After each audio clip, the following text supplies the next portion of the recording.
Ang Ghost Month or Hungry Ghost Festival ay isang mahalagang tradisyon sa iba't ibang kultura sa East at Southeast Asia, kabilang na sa Pilipinas. Ito ay karaniwang nangyayari sa ikapitong buwan ng lunar calendar, kung saan pinaniniwala ang bumubukas ang mga pintuan ng underworld at naglalakad ang mga espiritu kasama ang mga namayapang ninuno sa mundo ng mga buhay. Ngayong 2025, magsisimula ang Ghost Month sa August 23 hanggang September 21. Narito ang mga bawal gawin tuwing Ghost Month.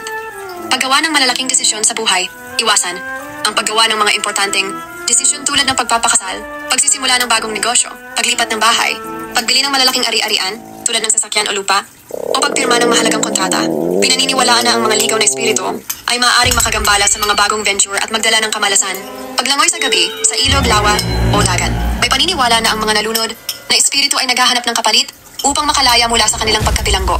Pagsipol o paggawa ng malalakas na ingay. Ang pagsipol, pagtawag ng pangalan, o paggawa ng sobrang ingay, lalo na sa gabi, ay pinaniniwala ang umaakit sa mga ligaw na kaluluwa. Mas mainam na panatilihing mababa ang volume ng mga device at maging maingat sa paligid. Pagsusuot ng itim o pulang damit. Sa ilang paniniwala, ang itim at pula ay kulay na nakakaakit ng mga espiritu. Mas mainam na magsuot ng light-colored na kasuotan. Pagpulot ng pera o alay sa kalsada. Ang mga nakakalat na pera o iba pang bagay sa kalsada ay maaaring mga alay sa mga espiritu. Ang pagpulot nito ay maaaring makasama o makakuha ng masamang kapalaran. Paglalaba o pagsasabit ng damit.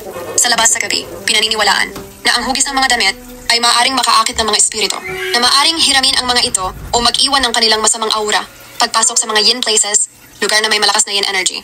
Kabilang dito ang mga sementeryo, ospital, o iba pang lugar na pinaniniwala ang malakas ang presensya ng mga espiritu. Mas mainam na iwasan ang mga lugar na ito upang hindi gambalain ang mga kaluluwa. Pagdikit sa pader o paglakad sa makikitid na iskinit.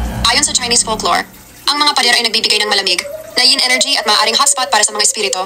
Paglagay ng chopsticks na patayo sa pagkain, ito ay kahawig ng insenso na inalay sa mga patay, kaya't iwasan itong gawin sa pagkain upang hindi akalain ng mga espiritu na inaanyayahan sila sa iyong hapag.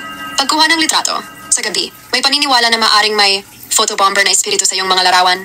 Bagamat ang mga ito ay mga lumang paniniwala at pamahiin, marami pa rin ang sumusunod sa mga ito bilang paggalang sa tradisyon at upang maging maingat sa panahong ito.